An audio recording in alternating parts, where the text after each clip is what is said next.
ایسے لوگوں کو مجرم کہا جاتا ہے، ایسے مجرموں سے اللہ ہمیشہ انتقام لیتے رہے۔ تو جب یہ چیز پچھلے نبیوں رسولوں کے ساتھ تھی تو یہی چیز اس قوم کے ساتھ بھی ہے۔ بس اس قوم کے بارے میں ایک چیز ہے کہ اللہ نے اس قوم کو بحیثیت مجموعی اکٹھا تباہ نہیں کرنا قیامت سے پہلے کہ پوری قوم کو اللہ تباہ کر دیں، ایسے نہیں اللہ نے کرنا۔ باقی انفرادی طور پر، قومی طور پر تباہیاں آتی رہیں گی، جرم کرنے والوں پر، نہ ماننے والوں پر عذاب آتے رہیں گے، اور جو ماننے والے ہیں ان پر اللہ، ان کی مدد کرنا اللہ نے اپنے فضل و کرم سے اپنے اوپر لازم کر دیا ہوا ہے۔ آج ہم پریشان ہوتے ہیں کہ ہمارے حالات بڑے مشکل ہیں، بڑی مشکلات ہیں، تو یہ آیت کریمہ مد نظر رکھیں۔ قرآن کریم کی ایک ایک آیت ہمیں ہماری توجہ اس طرف مبذول کرواتی ہے۔ جو اللہ پر، اللہ کے نبیوں پر ایمان لاتے ہیں، اللہ کے نبیوں کی لائی ہوئی تعلیمات پر عمل کرتے ہیں، اللہ نے اپنے فضل و کرم سے ان کی مدد کرنا اپنے اوپر لازم کیا ہوا ہے۔ یہ کیسے ہو سکتا ہے؟ اللہ تو کہیں کہ ان لوگوں کی مدد کرنا مجھ پہ لازم ہے، اور پھر اللہ ان کی مدد نہ کرے۔ اللہ پھر مدد کرتے ہیں دنیا میں بھی، اور آخرت میں تو کرتے ہی کرتے ہیں۔ تو دنیا میں آزمائشوں کا شکار، مشکلات کا شکار وہ لوگ ہوتے ہیں جو اللہ کے نافرمان ہوتے ہیں، اللہ کے نبیوں کی تعلیمات کے مطابق عمل نہیں کرتے۔ تو پچھلے قوموں کا ذکر کر کے اصل میں اللہ نے عبرت دلائی ہے، توجہ دلائی ہے۔ اللہ فرماتے ہیں کہ اے نبی صلی اللہ علیہ وسلم کی امت، گویا کہ تم توجہ کرو، عبرت حاصل کرو پچھلی قوموں کے حالات سے۔ یہ اللہ کی ایک ایسی سنت ہے کہ اس سنت میں تبدیلی نہیں آتی کبھی بھی۔ سنت اللہ التی قد خلت من قبل، یہ اللہ کی ایسی سنت ہے جو پچھلی قوموں میں گزر چکی۔ وَلَن تَجِدَ لِسُنَّتِ اللَّهِ تَبْدِيلًا، اللہ کی اس سنت میں ہم کبھی تبدیلی نہیں پائیں گے۔ وَكَانَ حَقًّا عَلَيْنَا نَصْرُ الْمُؤْمِنِينَ، کتنی امید افزا آیت کریمہ ہے، کتنی امید افزا جملہ ہے۔ وَكَانَ حَقًّا عَلَيْنَا نَصْرُ الْمُؤْمِنِينَ، اللہ فرمائیں کہ مومنین کی مدد کرنا ہم پر حق ہے۔ تو اس سے بڑی خوشخبری کیا ہوگی ایمان والوں کے لیے، اور اس سے بڑا مقام کیا ہوگا ایمان والوں کے لیے۔ لیکن شرط یہ ہے کہ ایمان والے ایمان کا مظاہرہ تو کریں، انہوں نے لا الہ الا اللہ محمد رسول اللہ پڑھا ہے تو اس کا عملی مظاہرہ تو کریں، لا الہ الا اللہ کا، محمد رسول اللہ کا، اس کے تقاضوں پر عمل تو کریں، پھر اللہ کی طرف سے انعامات دیکھیں۔ اللہ الذی یرسل الریاح فتثیر سحابا فیبسطه فی السماء کیف یشاء ویجعله کسفا فترى الودق یخرج من خلاله۔ اللہ الذی یرسل الریاح، اللہ وہ ذات ہیں جو بھیجتے ہیں ہواؤں کو، تثیر سحابا، وہ ابھارتی ہیں یا وہ بکھیرتی ہیں، سحابا بادلوں کو، بادل کو، فیبسطه فی السماء، تو وہ پھیلا دیتا ہے یعنی اللہ تعالیٰ اس کو یعنی بادل کو، فی السماء آسمان میں، بلندی میں، کیف یشاء جیسے وہ چاہتا ہے، ویجعلہ کسفا اور وہ کر دیتا ہے اس کو ٹکڑے ٹکڑے، فتر الودق پس تو دیکھتا ہے،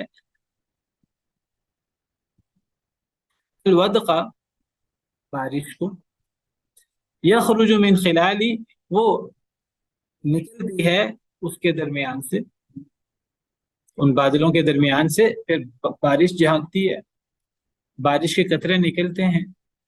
فَإِذَا أَصَابَ بِهِ، پس جب وہ پہنچاتا ہے اسے یعنی اس بارش کو، کون؟ اللہ تعالیٰ پہنچاتا ہے، اللہ تعالیٰ اسے یعنی بارش کو، بارش کے قطروں کو، مَن يَشَاءُ مِنْ عِبَادِهِ، جسے چاہتا ہے اپنے بندوں میں سے، إِذَا هُمْ يَسْتَبْشِرُونَ، اچانک وہ خوش ہو جاتے ہیں۔